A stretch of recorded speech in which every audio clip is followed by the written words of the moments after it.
உனக்கு யோகா அடிச்சிருச்சு. என்னடா பஞ்சவர்ணம், என்ன சொல்ற? என்கிட்ட ₹1 கொடுத்து லாட்டரி டிக்கெட் வாங்கினேன்ல, அதுக்கு ₹1,00,000 விழுந்துருச்சு. ₹1,00,000? அட ஆமாக்கா, உனக்கு கொடுத்த லாட்டரி டிக்கெட்டை துண்டு பேப்பர்ல எழுதி வச்சிருக்கேன் பாரு, அந்த நம்பரை. நேற்றுக்கு புளியம்பட்டிக்கு போயிருந்தேன், அங்க பேப்பரை வாங்கி பார்த்தா இதே நம்பருக்கு ₹1,00,000 விழுந்துருக்குது. நிஜமாவாடா சொல்ற? அக்கா என்னக்கா நெஞ்ச பிடிச்சிட்டு இருக்கிற? ஐயோ டிக்கெட் எடு, சீக்கிரமா கோயிலுக்கு போய் பிள்ளையாருக்கு அர்ச்சனை பண்ணிட்டு வருவோம். பாவி, செத்த முன்னாடி வந்திருக்க கூடாதாடா? இப்ப தானடா அந்த அம்மாத்துக்கெல்லாம் உண்டியல சீட்டை போட்டு. ஐயோ என்ன காரியங்கா செஞ்சுட்டேன். ₹1,00,000 கோயிலுக்குள்ள போய் சேர்ந்துரும். வீடு தேடி வந்த அதிர்ஷ்டத்தை விழாவில மிதிச்சிட்டியே. ஐயோ ஐயோ ஐயோ, ₹1,00,000 போச்சே, ₹1,00,000 போச்சே. நான் என்னடா பண்ணுவேன்? இந்த செவத்துலயும் தூள்லையும் மாத்தி மாத்தி முட்டிக்க. அடே பஞ்சவர்ணம், நான் இப்பவே போய் அந்த அம்மாத்துக்களை பார்த்து விவரத்தை சொல்லி சீட்டை வாங்கிட்டு வந்துட்டேன். அறிவு இருக்குதா? சீட்டுக்கு ₹1,00,000 வரும்னு சொன்னா சீட்டை அவன் எடுத்துக்கிடுவான். அடே ஆமாண்டா. ஐயோ ஐயோ, எனக்கு மயக்கம் வருதே. ஐயோ தலையை சுத்துதே. மயக்கம் எனது தாயகம், மௌனம் எனது தாய்மொழி. பெரிய சோக பாட்டுதான். பஞ்சவர்ணம் பஞ்சவர்ணம், அடே கிழவனுக்கு தெரியாம எப்படியா சீட்டு எடுக்கணும்டா. அடே சொல்லுடா. அம்மாச்சி கிழவனுக்கு குருட்டு வாங்கி தரேன்னு சொல்லி குளத்து கரை மேல கூட்டிட்டு வர்றேன். நீ அவன் கழுத்தை நெரிச்சு கொல்லுது. இங்கே தூக்கிட்டு நான் ஓடிடுறேன். ஏண்டா என்ன கொலை கேஸ்ல மாட்டி விட்டுட்டு நீ சீட்டு எடுத்துட்டு ஓடிடலான்னு பாக்குறியா? ஐயோ 2 பேருக்கும் பங்குதான். வேண்டாண்டா வேண்டாண்டா, அதெல்லாம் வம்புடா. வேற சொல்லுடா. வேற என்னடா? அம்மாச்சி கிழவன் வச்சிருக்கிற உண்டியல் மாதிரியே நாம ஒரு உண்டியல் தயார் பண்ணணும். தயார் பண்ணி இந்த உண்டியலை கொண்டு போய் அங்க வச்சுட்டு அவங்கிட்ட இருக்கிற அந்த உண்டியலை நாம எடுத்து வந்துடணும். அடே பஞ்சவர்ணம் பஞ்சவர்ணம், நீ மட்டும் அந்த மாதிரி செஞ்சுட்ட உனக்கு நான் முழுசா ₹500 கொடுக்கறேன்டா. லொட்டு லொசுக்கு உனக்கு மாத்திரம் லாலே லாலே லாலா லாலே. அடுத்த லைன் அப்புறட்டா கட் பண்ணு, அதே இடத்துல சுத்தாத. வா, எனக்கு ஒரு சந்தேகம் பாஸ். என்ன? நீங்க நடந்தா நெருப்பு பறக்குது, அருவாள் எடுத்தா அனல் பறக்குது, எப்படி பா? நல்ல கொஸ்டின். இந்த நகை கண்ணுக்குள்ள என்ன இருக்குன்னு பாரு. தீக்குச்சி மருந்து மாதிரி இருக்கு பாஸ். இது என்ன? தீக்குச்சி பட்ட மாதிரி இருக்கு பாஸ். மாதிரி எல்லாம் கிடையாது, எல்லாமே ஒரிஜினல் பாஸ். அப்ப காலுக்குல அருவா முனையில ஒரே செட்டப். கேவலமான பில்டப் தேவையா பாஸ்? பில்டப் பண்றணும், பீலா விடணும், அது முக்கியம் இல்ல. நம்ம எது பண்ணாலும் இந்த உலகம் நம்மள உடனே உத்து பார்க்கணும். ஆதாரித்தனம் பண்ணாலும் நாசுக்கா பண்ணணும்டா. ஆனா நம்ம பண்றது 4 பேருக்கு புரியப்படாது, தெரியப்படாது. இல்லைன்னா ஒரே வீட்டுல 15 வருஷமா இருந்துக்கிட்டு அந்த குடும்பத்தை ஏமாத்திக்கிட்டு தின்னுக்கிட்டு வாழ முடியுமா? அவ்வளவுக்கு கிரைண்டரா கிரைண்ட். நீங்க ஒரு வில்லேஜ் விஞ்ஞானி பாஸ். என் மூஞ்சிக்கு முன்னால புகழாத, அது எனக்கு பிடிக்காது பாஸ். நீங்க ஒரு வில்லேஜ் விஞ்ஞானி பாஸ்.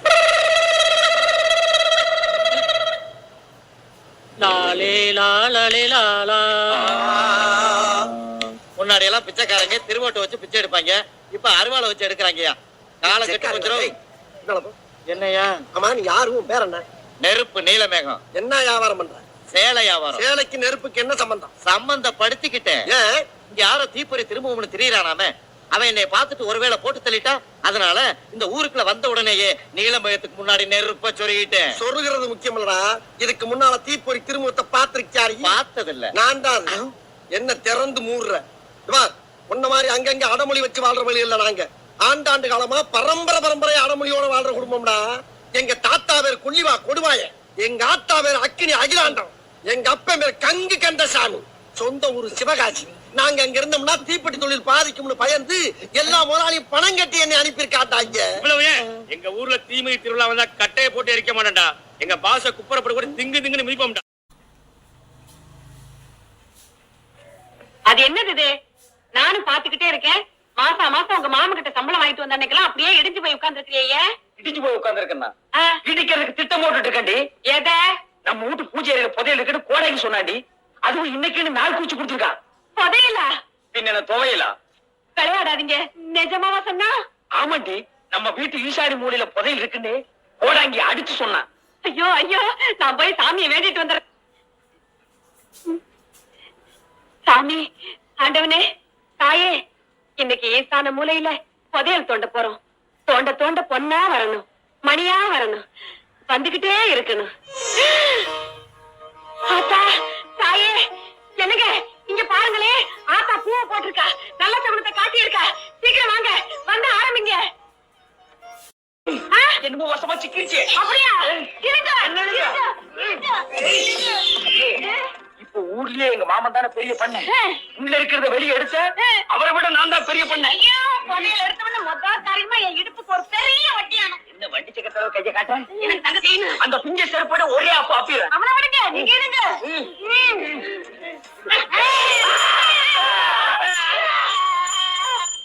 சாமி சாமி சாமநாதன்னே, பக்கத்து வீட்டு சாமநாதன்னே.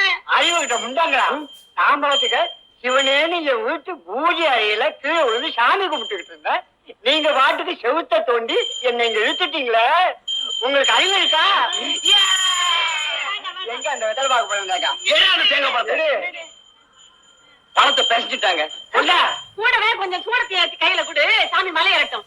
பதியல் எடுக்கிறாராம் பதியல். இப்ப நீங்க வாச வழியா போறீங்களா இல்ல வந்த வழியா போறீங்களா? வந்த வழியா அனுப்புனா தான் நமக்கு புண்ணியம். அப்ப அந்த மம்பட்டியும் கடப்பாரு எடு. என்னடா எங்க அப்பா பாவாடை கட்டிட்டு ஜம்முன்னு நின்னுட்டு இருந்தேனா, அப்ப கூட்டத்துல யாரோ ஒருத்தர் என் தோல் மேல கை வச்சுட்டாரு. திரும்பி பார்த்தா கண்டமனூர் ஜமீனு. அவரை நான் பாக்க, அவர் என்ன பாக்க. பாத்துக்கிட்டே இருந்தா முடிவென்ன? வெக்கப்பட்டு கண்ணை மூடனேனா, கண்டமனூர்காரு என்ன கண்டம் பண்ணிட்டாரு. கண்டம் பண்ணிட்டானா? அப்புறம் கண்டமனூர்காரர் விஷயம் அவங்க அண்ணனுக்கு தெரிஞ்சு போச்சு. தெரிஞ்சு போச்சா? அவங்க அண்ணன் தம்பிக்காரரை கொலையா கொண்டிருப்பானே. அதுதான் இல்ல, தம்பி பொண்டாட்டிய தாம் பொண்டாட்டி மாதிரின்னு அவர் யதார்த்தமா கேட்க நான் பதார்த்தமா விட்டு கொடுத்துட்டேன். பதார்த்தமா விட்டு கொடுத்தியா? புதுசா இருக்கு. சரி, 2 பேரும் சேர்ந்து உன் வாழ்க்கையில விளையாண்டாங்க, போய் தொலையுது. இந்த விஷயம் வேற யாருக்கும் தெரியாத. நானும் அப்படிதான் நினைச்சேன். ஆனா இந்த விஷயம் வீட்டு வேலைக்காரனுக்கு தெரிஞ்சு வேலைக்காரனோட முடிச்சுக்கலான்னு தோட்டத்து பக்கம் ஒதுங்கினேன். ஆனா தோட்டக்காரனும் பாத்துட்டான். தோட்டக்காரனுமா? அவனாலதான் என் வயித்துல புழு பூச்சி உண்டாச்சு. அத கலைக்கலான்னு நான் டாக்டர் கிட்ட போனேன். ஆனா அந்த டாக்டர் என்ன கலையோக்கலன்னு திருவிழால நான் பட்டு பாவாடை வாக்கப்பட்டு போட்டு வளையத்தை பாக்குறதும் மூக்க சிந்தி போடுறதுமாவே காலத்தை கழிச்சு விட்டேன். இந்த மனுஷனை கட்டிக்கிட்டு நான் எனக்கு பெருசா அள்ளி கொட்டிக்கிட்டேன். கல்லு சவத்துக்கு கூட கண்ணு காது இருந்தா பொண்ணாத்தா பேசுறதுக்கு எல்லாம் இந்நேரம் உருகி ஓடி இருக்கும். என் ராசிக்கு 1000 கால் மண்டபம் கட்டி ஆண்டு கடினா கூட வெயில் தான் அடிக்கும். என்னன்னா தூரு பிடிச்ச தோரட்டுக்கும் 10 வெள்ளாட்டுக்கும் வந்த இந்த மனுஷனுக்கு வாக்கப்பட்டிருப்பா. அடைய மரம்